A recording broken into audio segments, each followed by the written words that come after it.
Kembali di Q&A masih bersama Profesor Nasaruddin Umar, Menteri Agama Republik Indonesia. Kalau Sherly seperti apa? Saya izin bertanya, kalau boleh Sherly sedikit cerita, sebetulnya kan salah satu alasan kenapa intoleransi itu sering sekali terjadi karena mispersepsinya kita, khususnya anak muda ya Prof.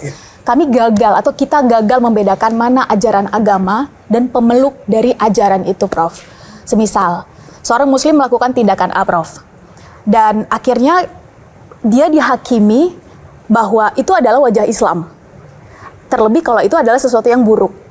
Dan demikian juga sebaliknya, misalnya Nasrani melakukan tindakan B, kemudian publik melihat, wah ini adalah wajah Kristen nih. Alhasil kita seolah-olah antara pemeluk ajaran dan ajaran itu adalah satu hal yang sama, Prof.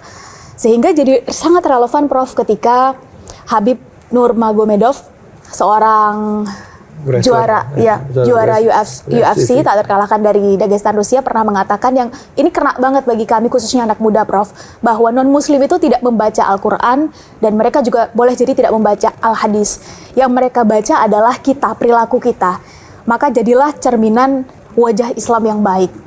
Nah, menurut Prof bagaimana ketika hari ini yang terjadi justru ikonnya sudah ada, ketika itu sudah menjadi simbol bahwa Indonesia adalah negara yang toleran misalnya. Tapi ternyata di akar rumput nggak terjadi demikian karena adanya mispersepsi dan gagalnya kita membedakan dua hal tadi, Prof. Orang Islam membaca hanya perilaku Kristennya, tapi tidak membaca esensi kitab sucinya. Sama. Jadi saya kira ya, konsep kami sekarang ini, setiap umat beragama itu harus mendalami kitab sucinya benar-benar. Makin dalam kita mendalami kitab suci setiap agama kita masing-masing, pasti kita akan semakin toleran. Jadi kalau ada orang yang suka nyalain orang atas nama agama, menandakan diri itu masih harus belajar.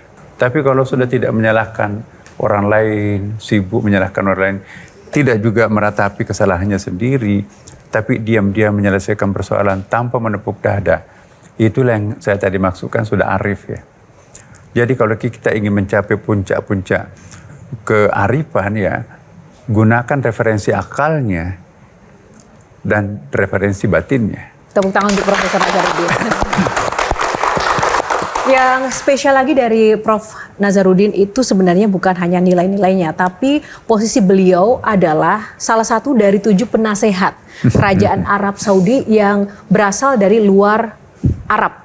Yeah. Nah, Prof, dengan posisi yang spesial itu, apa sih manfaatnya buat masyarakat Indonesia dalam praktek sehari-hari, Prof?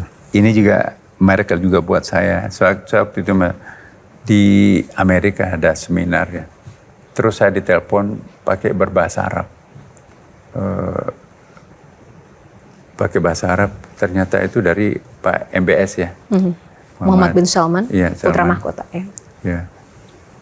Dia minta saya intinya itu untuk masuk sebagai advisor dari yayasan yang dia bentuknya, Darul Hadis di Madinah. Saya nggak tahu siapa nelpon saya kan. Man anta, siapa anda? Where are you know? Aina anta? Ana fi Amerika. Saya di Amerika ini. Dia rubah bahasa Inggris.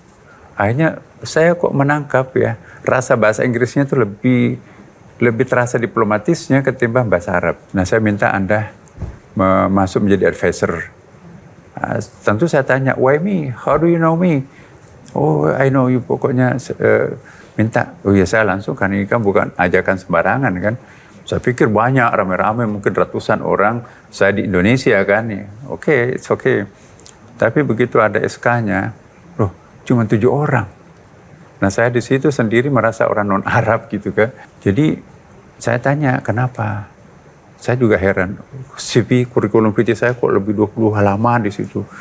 Sudah diterjemahkan ke dalam bahasa Arab, dibaca juga oleh advisor yang lain. Saya juga dikasih CV-nya yang lain-lainnya. Nah, jadi salah satu tugas kita itu adalah bagaimana mempromosikan moderasi Islam. Dan mereka menganggap Indonesia itu punya poin khusus ya. Negara Anda paling plural, tapi paling rukun. Kalau dari sisi manfaat menjadi penasihat kerajaan Arab Saudi untuk aspek haji gimana, Prof? Misalnya meningkatkan kuota haji atau mungkin penurunan biaya haji, itu ada, Prof? Saya kira ada, karena begini, dalam sejarah Indonesia tidak pernah biaya haji itu turun. Selalu naik, maka itu ONH, ongkos naik haji kan. Naik terus. Naik. Baru kali ini dalam sejarah terjadi penurunan biaya haji. Kenapa? Karena kami tahu bahwa kendala-kendala kemahalan itu kami cut ya. Dulu orang beli hotel di Mekah Madinah itu di tangan ketiga. Karena tangan pertamanya punya hotel, terus di situ ada semacam maklarnya ya dari ya mungkin juga dari tokoh-tokoh masyarakat Arab ya. Nah, kemudian juga ada orang Indonesia menjadi perantara kita itu juga ya. Nah, itu kan berapa kali jualan itu namanya tangan ketiga kan pasti banyak untung. Nah, saya bisa masuk ke tangan pertama. Kenapa nggak diganggu oleh tokoh-tokoh lokal setempat? Wah, ini jangan coba-coba berdebat dengan Menteri Agama Indonesia. Dia adalah one of the 7 advisor of the king ya kan. Satu di antara 7 penasehat MBS di dalam yayasannya kan. Jadi saya rasakan itu. Ya.